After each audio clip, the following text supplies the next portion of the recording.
We have horrifying breaking news to share with you from Nigeria. The AP is reporting that 162 people have been slaughtered by a group affiliated with the Islamic State. I'm joined now by CBN's Billy Hollowell. Billy, both you and I have been covering the ongoing genocide in Nigeria. How are you processing this news? It's unbelievable in light of everything the U.S. has tried to do now, redesignating Nigeria as a country of particular concern with the U.S. State Department, with the strikes on Christmas Day that the U.S. implemented there. We have sent a sign that we are not going to tolerate this as a country. And that is something that was not happening before the previous administration. And there may have been legitimate reasons for this. I don't know the ins and outs of it, but putting a country on the countries of particular concern list puts pressure by the US government on that country to take care of issues of persecution, issues of mistreatment. And so we have a country in Nigeria that has a 50% essentially Muslim population and a 50% Christian population. The fact that we continue to see Christians being systematically targeted, and a media, by the way, in the West that tends to deny that that is even happening, is troubling. But this is horrific. We need to step out, speak about it. That's why we're covering this. And by the way, we've been continuing to cover Nigeria for years now, even before other people were talking about it. Just so people understand, Nigeria has more Christians slaughtered and killed inside its borders than any other country. I believe 7 out of 10 Christians who were killed last year died in Nigeria. So this is a major issue. It needs to be dealt with, but I am heartbroken for the individuals, the families, the children, the relatives, the loved ones of these people. Well, that's the statistic you were mentioning was from Open Doors, saying basically that 72% of Christians martyred for their faith last year were in Nigeria. And in this article that the AP put out about this massacre, if you read a little bit farther down, I was just looking at some of these paragraphs, and I feel like we have to read this too. In a separate attack on Tuesday, gunmen killed at least 13 people in the village of Doma in northwestern state of Katsina. Last week, last week, Boko Haram extremists in northeastern Nigeria killed at least 36 people during separate attacks on a construction site in an army base. This has become such a personal story to me,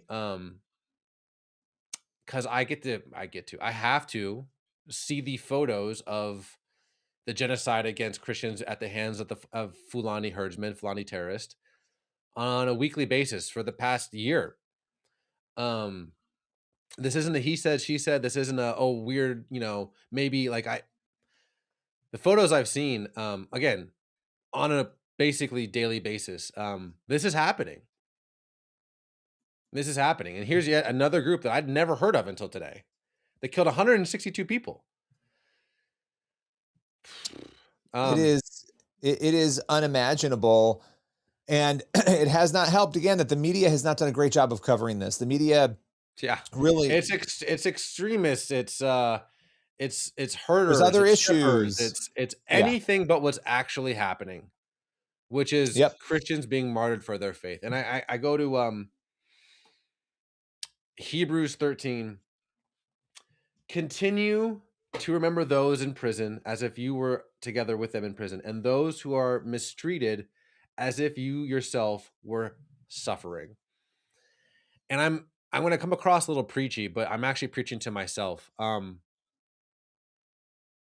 We need to have the eyes of what's actually happening to our brothers and sisters in Jesus around the world, and to give us the perspective of their eyes, where it's like, my goodness, almost everything we complain about is so superfluous, so insignificant, so trivial, so privileged, when our brothers and sisters around the world who are standing up for the name of Yeshua are being hacked with machetes and things like that. It's just like, man, like, who cares how much this or that, or like, oh no, the internet's not working, or oh no, I'm stuck in traffic, or oh no, my coworker was rude to me. Like,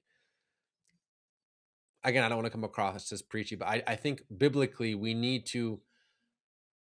This is an actual place where empathy is important, because we need to feel the weight of this, and And I think biblically, like, we need, like Hebrews 13 says, we need to just not glaze over this, think to ourselves, "Huh, that was a terrible story I saw on YouTube or on the AP."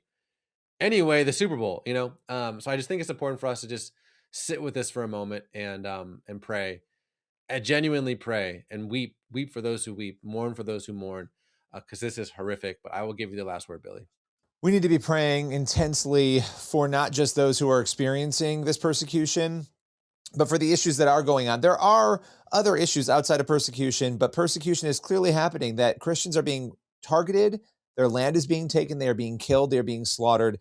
And the fact that 7 out of 10 of all of the Christians dying in the world are dying in Nigeria should bring us to our knees, for not just the victims, but also the leaders, the terrorists, the people there who need to change their hearts and their minds. We need to be praying for them daily without ceasing, because this is unacceptable. It's evil, and it's flat out spiritual warfare that is manifesting in the most horrific of physical ways.